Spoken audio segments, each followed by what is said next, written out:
घर से बाहर निकलेगा तो उसे गोली मार दी जाएगी। सुनो सुनो सुनो सुनो सुनो सुनो। अरे अब ये कौन सी नई मुसीबत आन पड़ी? भाइयों, अब हमें घरों से बाहर निकलने की आजादी भी नहीं है। मेरा क्या होगा? मैं तो मजदूरी करके रात को 10 बजे वापस आता हूँ। साडे मजदूरी के साडे ते हुकूमत चलाते हैं कौन है? भाइयों, हमें अंग्रेजों के खिलाफ आवाज उठानी ही होगी। बिल्कुल सही, तभी हम अंग्रेजों को अपने देश से खदेड़ सकेंगे। भारत माता की जय! भारत माता की जय! सुनो भाइयों सुनो, कल बैसाखी का दिन है और कल सभी लोग जलियांवाला बाग में जमा हो और अपने नेताओं का भाषण सुने। भारत माता की जय! भारत माता की जय! होंगे। इनकलाब जिंदाबाद! इनकलाब जिंदाबाद! जय जय मुर्दाबाद! जय जय मुर्दाबाद!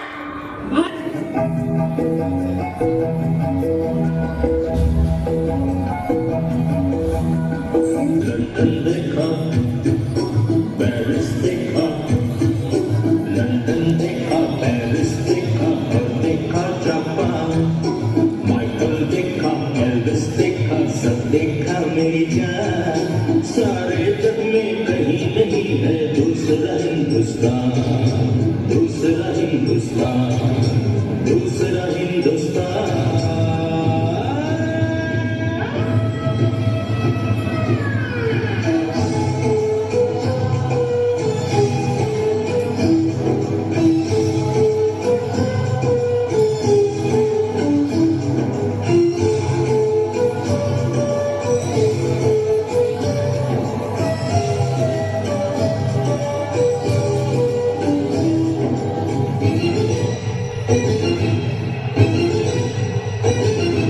ये दुनिया एक दुल्हन, ये दुनिया एक दुल्हन, दुल्हन के माथे की बिंदिया।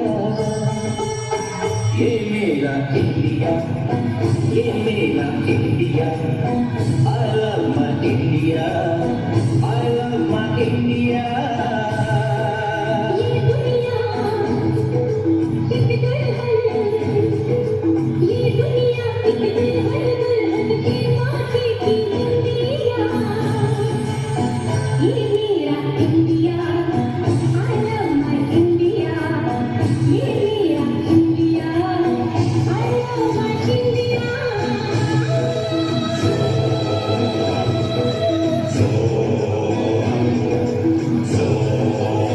भाइयों और बहनों, आप सब लोग जानते ही होंगे कि इन अंग्रेजी गवर्नरों ने हम हिंदुस्तानियों पर कितने जुल्म कर रखे और अब तो हद ही हो गई है कि हमें हमारे ही घरों से बाहर निकलने की आजादी नहीं रही और हम इस अंग्रेजी सरकार का विरोध करते हैं। अंग्रेजी सरकार वापस जाओ, अंग्रेजी सरकार वापस जाओ। इनकलाब जिंदाबाद, इनकलाब जिंदाबाद।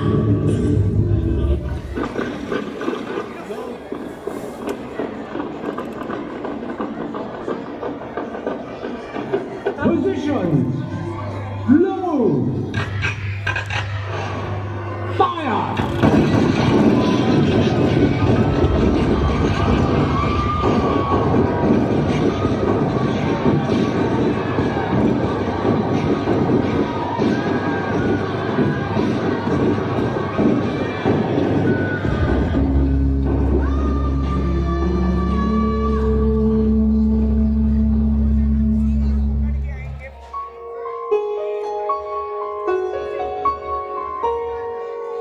तेरी उंगली पकड़ के चला, ममता के आंचल में पला।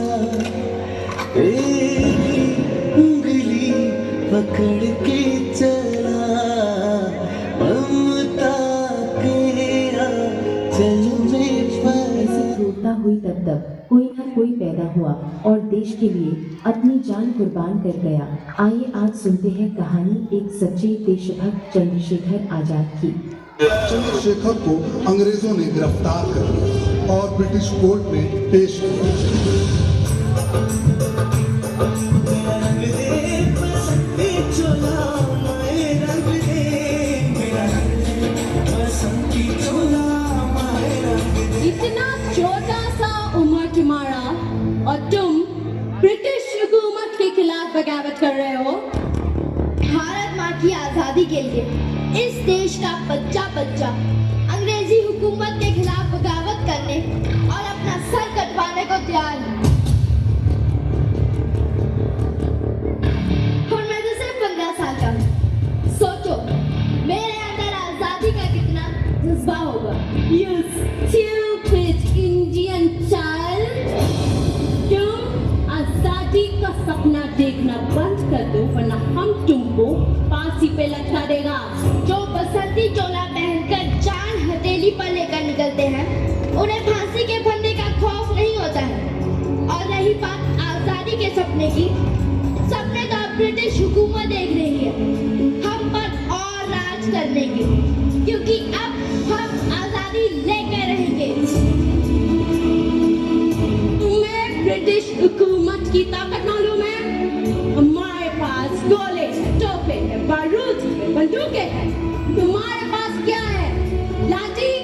हमारे पास तुम्हारी बंदूकों की गोलियां सीने पर खाने वाले नौजवान हैं। Enough, enough!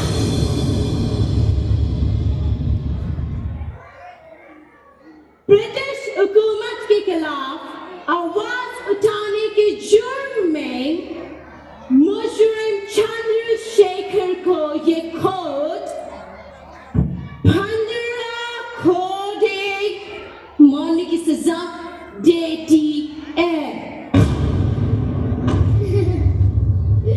कोड़े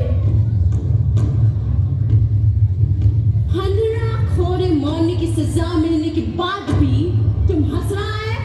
जिसने अपने देश को आजाद करवाने के लिए अपने लहू के एक एक कतरे को कुर्बान करने की कसम खाई हो, उसे 15 कोड़े मारकर कोई उसके इरादों को तोड़ेगा तो उसकी बेवकूफी पर हंसी तो आएगी ही ना।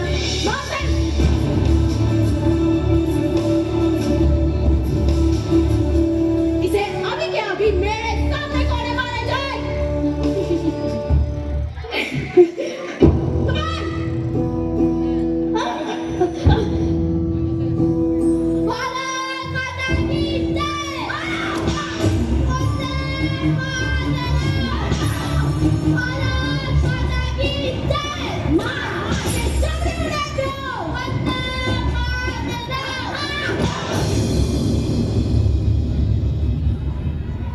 खून से खेलेंगे होली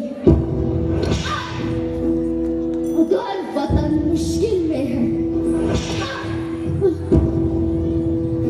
सरफरोशी की तमन्ना अब हमारे दिल में है।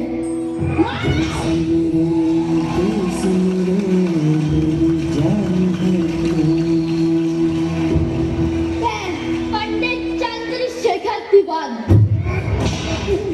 आज भारत माँ को साक्षी मानकर ये शपथ लेता हूँ कि मैं भारत माँ की आजादी के लिए अपने प्राण दे दूंगा।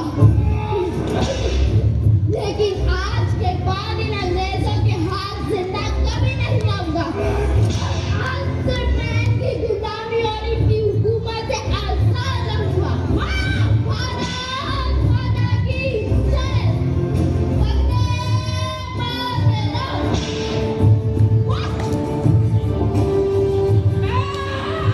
और इस दृढ़ निश्चय के बाद पंडित चंद्रशेखर तिवारी का जज्बा इतना बढ़ चुका था कि इस क्रांतिकारी के नाम भर से पूरी ब्रिटिश हुकूमत कांप उठती है। मेरा रंग दे बसंती चोला, मेरा रंग दे बसंती चोला, मेरा रंग दे बसंती चोला, मेरा रंग दे बसंती चोला।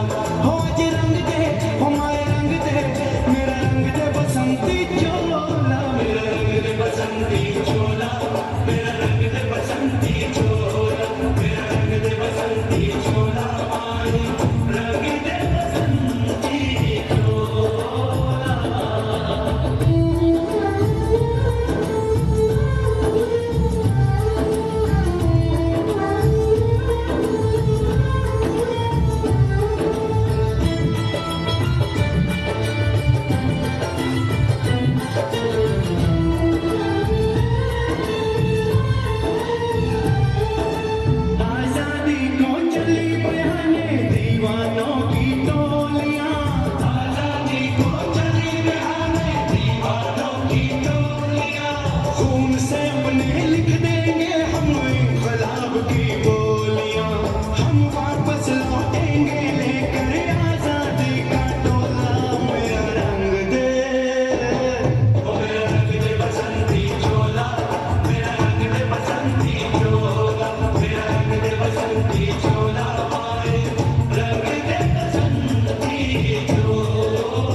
दफ्तर से तार आया है।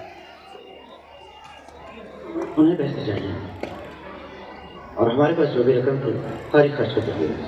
उन्हें भेजने के लिए रुपयों की दरकार तो है ही, लेकिन कारतूस और असलहे वगैरह खरीदने के लिए और पर्चे छापने के लिए छोटे मोटे कामों के लिए हमें पैसे की जरूरत है। रुपयों का प्रबंध हो जाएगा। कैसे? बिस्मिल। हमने तय किया कि कल रात हम हरदोई से लखनऊ जाने वाली सहारनपुर पैसेंजर ट्रेन पर हमला करेंगे। इस रेल में अंग्रेजों का सरकारी खजाना होगा, लेकिन यह खजाना लखनऊ नहीं पहुंचेगा। गाड़ी का कोई स्टेशन पर ठीक 8:20 पे पहुंचेगी। मैं, अशफाक, लहरी और रोशन दूसरे दर्जे में जा बैठेंगे।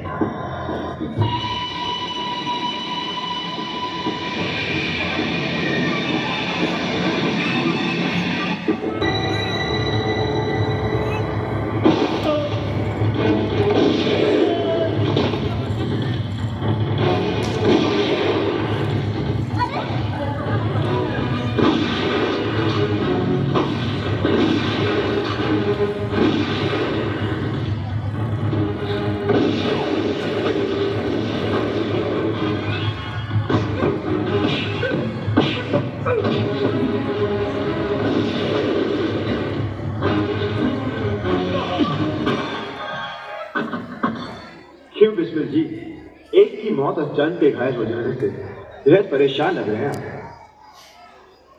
सुना, मैं परेशान लग रहा हूँ। अरे दुख तो मुझे भी, लेकिन क्या करें, अगर हम गोली नहीं चलाते तो वो चलाते। खैर जो भी हो, उन फिरंगियों की नींद तो गुल हो गई। सीधी चुनौती दी हम ससुरों को, गोल गोल घूम रहे होंगे। आखिरी गिनती के मुताबिक हमारे हाथ कुल जमा 7,900 रुपए लगे हैं सरकारी खजाने। बस बहुत कम है, मैं सोच रहा था कम से कम 10-15 हज़ार होंगे। खैर अशफाक, तुम्हें पता नहीं इन पैसों के साथ क्या करना है? असला खरीदना है, पर्चे छपाने हैं और बाकी के पैसे दिल्ली भेजने हैं। आज रात को मैं झांसी जा रहा हूँ, दल के सदस्यों से बात करूंगा, देखता हूँ उनकी क्या जरूरतें हैं। आजाद जी, हाँ बोलो। हम सब साथियों को लगता है कि आपको चोटें रखती थी। सर्दियों का मौसम आ रहा है, नया कोट खरीदने के काम आएंगे। भगत, मुझे कोट की नहीं कारतूसों की जरूरत है। शरीर जितना अधिक सुख पाता है उतना ही अधिक सुख चाहता है। मेरा बदन तकलीफें सह सकता है, लेकिन मैं अपने साथियों की तकलीफें नहीं सह सकता।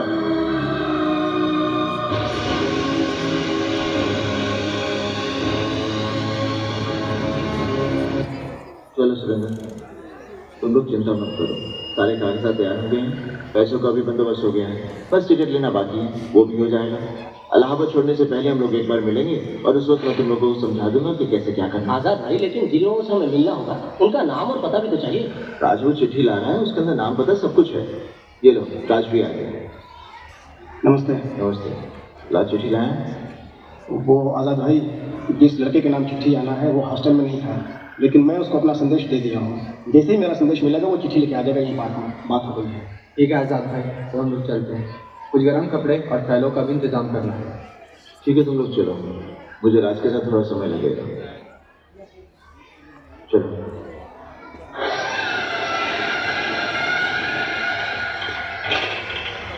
वो लड़का जरूर आएगा ना? हाँ, वो लड़का भरोसे का है, उसे मालूम है कि वो चिट्ठी हम लोगों के लिए कितना जरूरी है। आप फिक्र मत कीजिए, वो जरूर आएगा।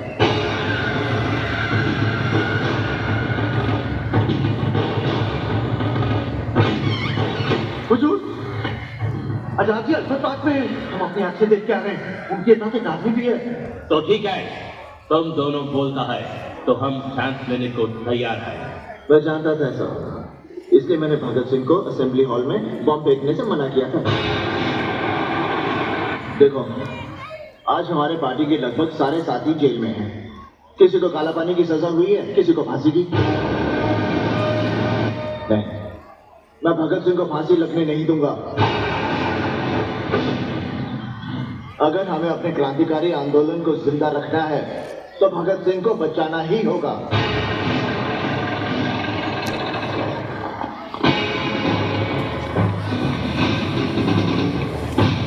मेरी मानो तो कुछ दिन के लिए इस देश को छोड़ के चले जाओ। अपने देश को छोड़कर चला जाओ? मौत के डर से? अशफाक बिस्मिल और अपने साथियों की कुर्बानियों को बेकार कर दूं? अरे मेरा शरीर इस मिट्टी से बना है और इसी मिट्टी में मिल जाएगा, नहीं जाऊंगा छोड़कर। हाँ।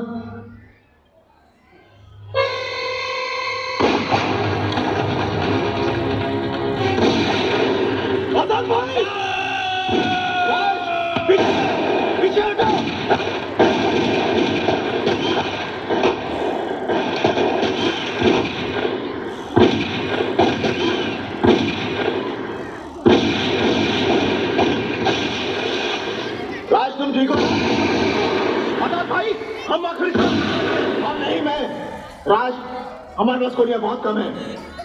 मैं जिंदा रहूं या ना रहूं, लेकिन तुम्हें ये लड़ाई जिंदा रखनी है। नहीं तुम जाओ, मैं आपको अकेले छोड़ कर नहीं जा सकता, नहीं जा सकता। मैंने कहा है ना राज, मैंने कहा ना तुम जाओ। नहीं आजाद भाई, जाओ आजाद भाई।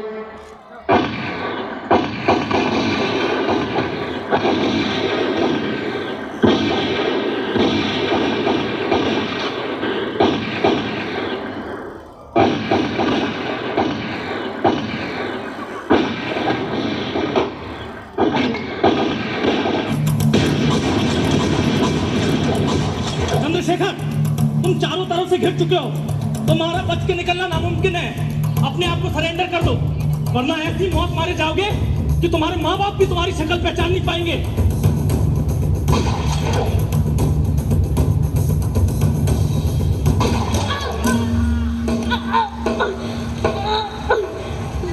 आजाद हूँ, आजाद था और हमेशा आजाद ही रहूंगा।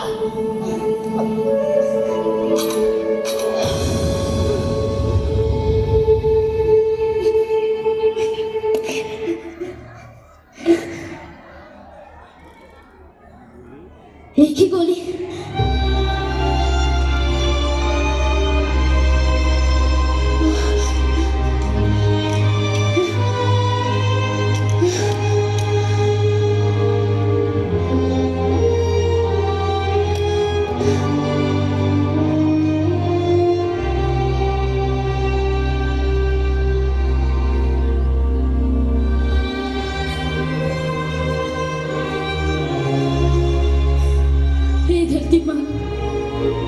मुझे माफ करना, मैं आपको आजाद नहीं करा सका माँ। मुझे इस बात का अफसोस है। आजाद जीते जी कभी भी अंग्रेजी हुकूमत के हाथ नहीं आएगा माँ।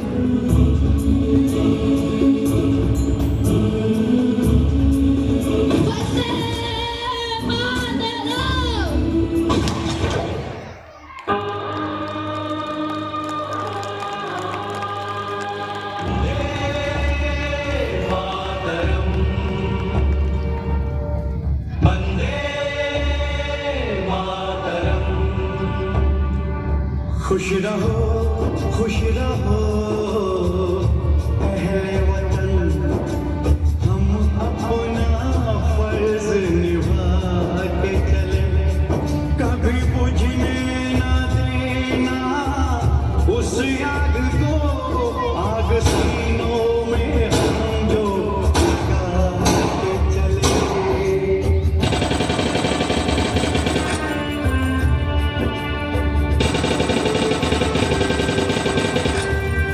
क्या हुआ नींद आई जो हम सो गए, हम तो सारे वतन को जगा के चले।